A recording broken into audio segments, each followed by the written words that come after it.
And in this video, we hear from an associate of Tony Tucker. Hello. Hello, please. Yeah, what's the problem, sir? We just drove down our farm track. Yeah. Go and feed our pheasants. We come across a Range Rover with 3 people in it. Yeah. It appears that they're dead. I don't know what's happening. Blood in the motor all over them.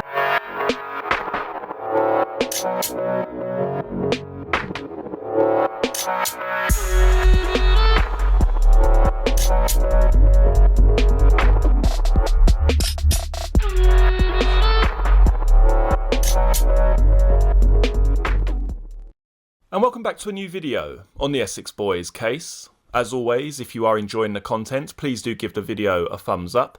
And if you're interested in the Essex Boys case, or simply true crime in general, don't forget to hit the subscribe button below.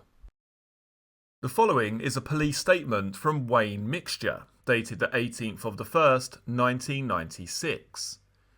I live with my girlfriend, Joanne, at an address in Springfield, Chelmsford, Essex. I am currently seeking employment as a digger driver / ground worker, although in the past I have worked as a doorman in nightclubs and I have also run my own security company. I'm involved in bodybuilding, using various gymnasiums throughout Essex, and it is through these gyms that I met a person called Pat Tate. During 1993 I was working as a doorman at Hollywood's nightclub in Romford, Essex. At this time I was employed by a man called Tony Tucker. I believed that Tucker had contacts with the larger London nightclubs, so I decided to work hard and befriend Tucker, who I hoped would recognise my good work and promote me into one of these clubs where I'd have a chance to earn better money. During 1994, Tucker became more friendly with me, and on occasions I would drive his black Porsche 928 car for him.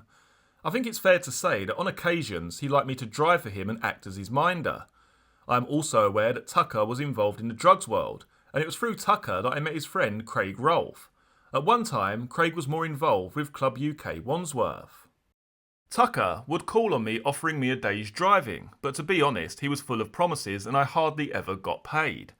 Late in the year of 1994, I moved into Tucker's flat in Shearers Way, Boreham, number 30. I should also say that as I gained his trust, he asked me if I was capable of shooting anyone. I told him that shooting people wasn't in my nature. I just didn't want the hassle. I was also asked if I would cut people. Again, I told Tucker that I would fight anyone if I had to, or I suppose if he asked me to, but again, I could see no point in marking people for life. Also, if you injure people like this, you always have to look behind your back for reprisals, and I didn't really want to become involved to this degree. I think this disillusioned Tucker, who drifted away from me. We argued over rent money I owed him, which only totalled £150. I couldn't believe he would hassle me for such a small amount, so I moved out of his flat. During this time I was working as a digger driver, which I continued to do into 1995.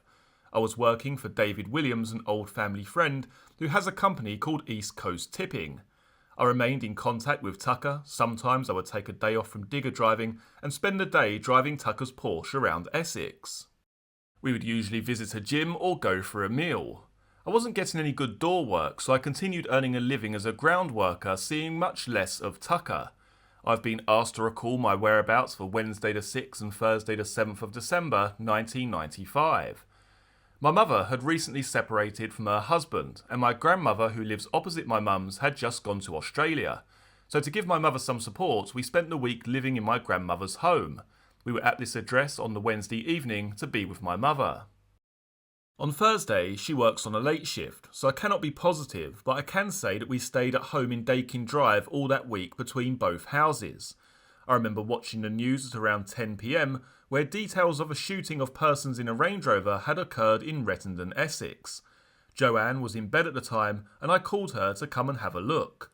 I told Joanne I bet I knew of the people, guessing that it would be the names I would have known from the nightclub world. The following day, which I think was Friday, the names were released as Tucker and Tate. I didn't hear the third name, but I remember telling Joanne if it was Tucker, the third person would have been Tucker's close friend, a man I know as Colton Leach. Later, I heard the third person shot was Craig Rolfe. I've never been in this Range Rover, nor was I aware that they owned this type of vehicle.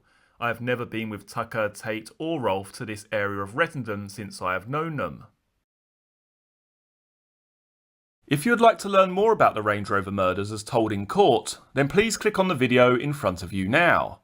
You'll also see the Essex Boys playlist, which has an array of separate videos regarding this case in one convenient folder.